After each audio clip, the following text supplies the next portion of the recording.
बिस्मिल्लाहिर्रहमानिर्रहीम, अस्सलाम वालेकुम रहमतुल्लाहि व बरकातहू। मेरा नाम अहमद अकील है। आप देख रहे हैं प्रॉपर्टी विजन टीवी।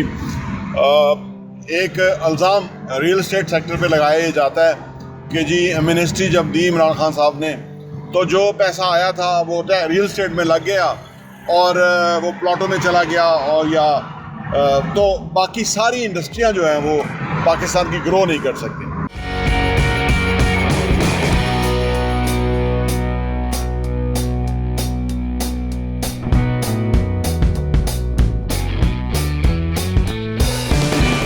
ये बड़ी लॉजिकल बात सी लगती है देखने में। ये बिल्कुल उसी तरह की बात है कि जिस तरह ये कहा जाता है कि अफवाज पाकिस्तान एक ही अदारा इस मुल्क के अंदर ऐसा है कि जिसको एक क्रेडिबल अदारा कहा जा सकता है, एक अदारा कहा जा सकता है, कामयाब अदारा कहा जा सकता है, और बाकी तमाम अदारे जो हैं इस एक अदारे ने तबाह कर दिए। ये एक आर्गूमेंट है, बहुत सारे लोगों का है। अब आप ये देखिए कि जो रियल एस्टेट इंडस्ट्री है ना, उसके अंदर आपके पास अगर 1 मिलियन से लेके आपके पास करोड़ों अरबों रुपए है ना, तो उसकी फिजिबिलिटीज़ है कि आप इन्वेस्ट करेंगे दिस मच आपको प्रॉफिट है। देखिए, जो इसके पास पैसा होगा ना वो पैसे को इन्वेस्ट करेगा, वो अल्लाह के रास्ते पे कुछ ना कुछ देगा, लेकिन सारा तो नहीं देगा ना। या वो किसी इंडस्ट्री को चलाने के लिए तो वो पैसा नहीं लगाएगा अपना। वो तो हुकूमत तो नहीं है कि हुकूमत कोई उनको सब्सिडी दे या एक्शन ले उसके ऊपर और अपना पैसा इन्वेस्ट करे, ऐसा तो नहीं है। अब आप देखिए, कहने वाले कहते हैं कि रियल एस्टेट में पैसा लगाता है। इसी दौरान टेक्सटाइल इंडस्ट्री जो है वो रिकॉर्ड एक्सपोर्ट पे चली गई। जितना पैसा टेक्सटाइल के अंदर लोगों ने बनाया, माजी में उसकी मिसाल नहीं मिलती। हाईएस्ट एक्सपोर्ट करी टेक्सटाइल ने इमरान खान के दौर के अंदर, और जो 3 अरब डॉलर, ये 5 अरब डॉलर का मंसूबा था लेकिन बहरहाल ओवरऑल था, लेकिन 3 अरब डॉलर का तो जो एप्टमा का जो चेयरमैन था उसने बताया कि 3 अरब डॉलर की तो हमने सिर्फ और सिर्फ मशीनरी मंगवा ली है, जो कि अब लग रही है, जिससे हमारा जो एक्सपोर्ट है और बढ़ जाएगा। तो आप देखिए कि क्या सिर्फ रियल एस्टेट नहीं ग्रो किया इमरान खान के दौर में, नहीं, टेक्सटाइल ने ग्रो किया। अच्छा, आप एक और इंडस्ट्री की बात कर लेते हैं, ऑटोमोबाइल इंडस्ट्री कितना ग्रो किया। कभी पाकिस्तान में होंडा टोयोटा के अलावा गाड़ियाँ नहीं थी। आज अभी मेरे सामने से गाड़ी गुजरी है, वो पता नहीं कौन सा ब्रांड है, मैं तो इसको जानता नहीं हूँ, और मतलब आपको तरह तरह की नित नई गाड़ियाँ मिल रही हैं। तो इस इंडस्ट्री ने भी ग्रो किया, डिमांड को फुलफिल किया। ये अलग बात है कि और इसमें ऑटोमोबाइल के अंदर चाइना से आके इंडस्ट्री यहाँ लग चुकी है, यहीं गाड़ियाँ होंडा टोयोटा सुजुकी तरह यहीं जो है ना वो असेंबलिंग हो रही है, जो भी है। तो ये सारा हर शोबे में ने तरक्की की। जिन शोबों ने तरक्की नहीं की ना, उसकी रीजंस कुछ और हैं। उसकी रीजंस हैं कि जैसे आईटी में, फिर को आईटी में भी तरक्की हुई। जो नई रीजन जो इंडस्ट्रियां तरक्की कर सकी, उसमें मामला महंगी बिजली का है। यानी आप देखिए, घरेलू सार्फिन को 22 रुपये यूनिट के करीब बिजली अगर पड़ रही है तो इंडस्ट्रियल को जो है वो अफोर्ड नहीं होती। तो इस तरह से मैन्युफैक्चरिंग इंडस्ट्री सफ़र की, लेकिन फिर लार्ज स्केल मैन्युफैक्चरिंग इंडस्ट्री ने कितनी तरक्की की। ये जो अभी हमारे 6% के करीब जो ग्रोथ आई है, ये मार्च 2022 तक की स्टैट्स हैं, और अप्रैल में ये जो 2 वज़ीर-ए-आज़म और 2 वज़ीर ख़जाना और वाले जो आए थे, ये अप्रैल में आए थे। मार्च तक के स्टैट्स इतने हैरानकुन हैं कि पाकिस्तान कहाँ से कहाँ तरक्की कर रहा था। तो अर्ज करने का मतलब है कि ये बड़ी एक आम सी बात है कि रियल एस्टेट सेक्टर पे सारा डाल देना। अच्छा, वो माजी में था, जो टैक्स मिनिस्ट्री दी ना, वो किसी प्लॉट के लिए मिनिस्ट्री नहीं दी थी। ये बात आप याद रखें। जो लोग रियल एस्टेट को नहीं समझते, हम तो शब रोज़ इसके ऊपर काम करते हैं, इस इंडस्ट्री के डिटेल्स काफ़ी इन डेप्थ हमें पता है। जो लोग सरसरी जानते हैं, माजी में कभी ऐसा था कि प्लाटों के अंदर पैसा लोग लगा देते थे और प्लाट ज़मीन में पैसा चला जाता था। अब ऐसा नहीं है।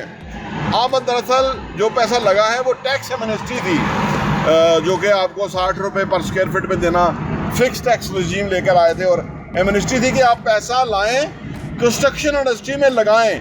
2022 के सितंबर तक आपने प्रोजेक्ट को इतने % पे ले जाना है, 60% आपको प्रोजेक्ट मुकम्मल होना चाहिए, तो आपको मिनिस्ट्री थी।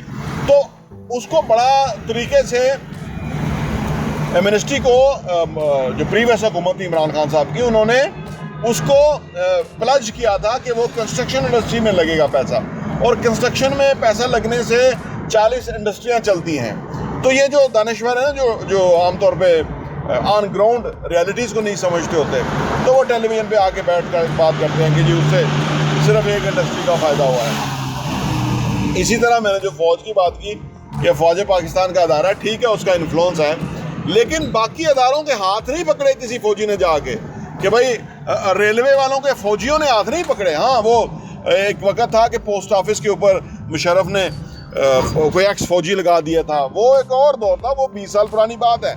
अब 15 साल होने को हैं कि जमहूरियत का तसलसल कायम रहा हुआ है। तो ये ब्यूरोक्रेसी की नाअहली है कि अदारे नहीं तरक्की करते, वो फ़ौज का कोई कसूर नहीं है। बात यह है कि जैसे अदलिया है, अगर अदलिया तबाह हाली का शिकार है तो उसमें फ़ौज का इन्फ्लुएंस अगर है तो वो क्यों एक्सेप्ट करते हैं? वो नहीं एक्सेप्ट करें, कोई अदारा ना एक्सेप्ट करे फ़ौज का इन्फ्लुएंस। फ़ौज कभी भी नहीं चाहेगी कि बाकी अदारे तबाह हो जाए और वो अदारा सिर्फ बेहतर हो। ये एक आम सी ख्याल है जो अपनी जिम्मेदारी दूसरे के कंधों पे डालने वाली बात है। तो रियल इस्टेट एक पाकिस्तान के अंदर देखे ना, जो लोग ये कहते हैं ना कि रियल इस्टेट से क्या होगा, तो वो फिर ये बताएं ना कि भाई ये अबू धाबी में जो दुबई में क्या है, वहाँ सारा रियल इस्टेट ही तो है। वहाँ उन्होंने एक अजीबोगरीब दुनिया तख्लीक कर दी है ना, वहाँ कोई सब्जा होता था, आज वहाँ लश ग्रीन गार्डन्स हैं, क्या क्या कुछ है, ये उसका हिस्सा ही है। हॉस्पिटैलिटी इंडस्ट्री वहाँ कितना तरक्की कर रही है, दुनिया के दूसरे नंबर पे 5 स्टार होटल्स दुबई के अंदर हैं। अभी तो हम तो उधर शुरू ही नहीं हुए अभी तक, हमारा तो मेयार अभी वो नहीं हुआ। हमारी तो जो बेसिक रिक्वायरमेंट है कि हर बंदे को उसके सर पे छत होना चाहिए, वहाँ भी नहीं हम पहुँचे। 1 करोड़ घर ही पाकिस्तान में कम है, जो रेशो है, जो परसेंटेज है। तो रियल स्टेट और कंस्ट्रक्शन क्योंकि एक दूसरे के साथ रिलेटेड प्रोफेशन है, शोबे हैं कि उसके अंदर बड़ा काम होने की ज़रूरत है। और इस तरह से कह के इस अदारे की अहमियत को कम नहीं किया जा सकता, क्योंकि जो बंदे जिन लोगों के प्राइवेट सेक्टर से की वजह से ही कोई अदारा तरक्की करता है ना, तो जो लोग इस शोबे के अंदर जिन्होंने इन्वेस्टमेंट की और वो उन्होंने बहुत पैसा कमाया, और दुनिया भर में किसी भी शोबे में लोग जो है पैसे को ग्रो करने के लिए जो जिस शोबे में आते हैं वो रियल इस्टेट ही है। हर जो आप अगर उसकी डोनाल्ड ट्रंप की बात कीजिए तो वो रियल इस्टेट के शोबे से ग्रो किया हुआ था बंदा था कि जिसने इतना पैसा कमाया, नुकसान भी उसका हुआ लेकिन उसने बहुत कमाया भी, और फाइनली वो हेड ऑफ स्टेट अमेरिका बन गया। तो इस शोबे में जो इस शोबे की जो एक सिग्निफिकेंस है रियल इस्टेट और कंस्ट्रक्शन की, वो बहुत ज़्यादा है और बहुत वसी शोबा है इसके अंदर। हाँ, होना ये चाहिए कि ऐसी हाउसिंग स्कीम्स लाई जाएं कि जिसके अंदर गवर्नमेंट को भी फ़ायदा हो, जो प्राइवेट डेवलपर है उसको भी फ़ायदा हो और एंड यूज़र को भी फ़ायदा हो, रीज़नेबल प्राइस पे उसको घर मिले ताकि वो अपनी घर की जो रिक्वायरमेंट है उसकी फुलफ़िल हो। और इसके ऊपर गवर्नमेंट को मज़ीद लोगों को आप समझिए लोगों की रहनुमाई करनी चाहिए, लोगों के साथ उनको इस मामले के अंदर ये काम करना चाहिए कि एक फ़ायदा पहुँचाएँ, क्योंकि छत फराहम करना बहरहाल सरकार की ज़िम्मेदारी हुआ करती है। और इमरान खान साहब ने जो टैक्स एमनेस्टी दी थी कंस्ट्रक्शन इंडस्ट्री के ऊपर, तो उन्होंने वो अपनी ज़िम्मेदारी पूरी की थी और उसी वजह से ये मुल्क जो है इतने बड़े क्राइसिस से बच गया था। उल्टा लोगों ने उस जो 40 इंडस्ट्रियाँ थी उसमें लोगों ने जितना पैसा कमाया वो आपकी सोच है, क्योंकि वो ये शोबा खूब चला उस दौरान जबकि कोई और शोबे नहीं चल रहे थे, जबकि गैदरिंग में मसले थे, क्योंकि ये साइट्स पे काम होता था तो वहाँ जो साइट्स के लोगों को अलग कर दिया जाता था तो वहाँ पे कोरोना फैलने का अंदेशा ज़रा कम था। आम फैक्ट्रियों के अंदर लोग क्योंकि अपने अपने घरों से आते हैं तो वो जब इकट्ठे होते हैं तो कोरोना फैलने के चांसेस है। तो ब्लेसिंग इन डिस्गाइज कि गवर्नमेंट ने टैक्स एमनेस्टी दी कंस्ट्रक्शन के ऊपर और उससे कंस्ट्रक्शन इंडस्ट्री को बहुत फ़ायदा हुआ और पाकिस्तान में बहुत ही खूबसूरत इंफ्रास्ट्रक्चर जो है वो अब तकरीबन 60% बन गया है। और ये जब 100% कंप्लीट होगा तो आप इस मुल्क की एक खूबसूरत शक्ल जो है वो देखेंगे और इस मुल्क की जो मज़ीद इंशाअल्लाह ताला तमीर और तरक्की है वो भी इसी वजह से होगी। तो आई होप कि आपको इस शोबे के बारे में एक बुनियादी मालूमात मिली होगी। आई थिंक कि ये वैल्यूएबल है और अगर आपके कोई और दोस्त भी इस तरह के आर्गूमेंट करते हैं आपके साथ कि जी कंस्ट्रक्शन या रियल एस्टेट में कोई मुल्क का फ़ायदा नहीं है इन्वेस्टमेंट होने से, तो आप उनको बता सकते हैं कि कितना फ़ायदा है इस शोबे में भी इन्वेस्टमेंट का और मुल्क कैसे तरक्की करता है। प्रॉपर्टी विजन टीवी देखने का बहुत बहुत शुक्रिया। और हाँ, यहाँ मैं आपको ये भी बताता चलूँ, प्रॉपर्टी विजन का जो हमारा एडिशन है वो साल के 12 एडिशन आपको सिर्फ 1000 रुपये के ऊपर मिल सकते हैं। आप अगर आप चाहते हैं कि आपके पास ये सॉफ्ट कॉपी में आ जाए और आप उसको अपनी ईज़ में पढ़ सकें और मुख्तलिफ़ चीज़ों को गौर कर सकें, हमें आप व्हाट्सअप कीजिए ताकि हम आपको वो भेज सकें। और आप सिर्फ 1000 रुपये में हमारे 12 एडिशन पूरे साल के 2022 के आपको मिल जाएंगे और आपके लिए वो बहुत ही ज़बरदस्त इन्फॉर्मेशन होगी। आप किसी के साथ शेयर भी कर सकते हैं, अपने लोगों के साथ भी, ताकि आप वो कंटेंट पढ़ें, वो मवाद पढ़ेंगे। जिस तरह आप अच्छा कंटेंट पढ़ेंगे कि कैसे पैसा कमाना है, कैसे पैसे को मल्टीप्लाई करना है, कैसे पैसे की टेक केयर करनी है, कैसे पैसे को जो है ना वो सही जगह पे डायरेक्शन पे लगाना है, कैसे एसेट्स बनाने हैं, असासों से किस तरह कमाना है और वो कमाने के बाद उन पैसों को किस तरह से इन्वेस्ट करना है, इस तरह की बहुत ही ज़बरदस्त इन्फॉर्मेशन जो है वो रियल एस्टेट के हवाले से हम प्रॉपर्टी विजन के मैगज़ीन के अंदर पब्लिश करते हैं और वो हम आपको इंशाल्लाह भेजेंगे। सिर्फ 1000 रुपये में 12 एडिशन आपको मिलेंगे।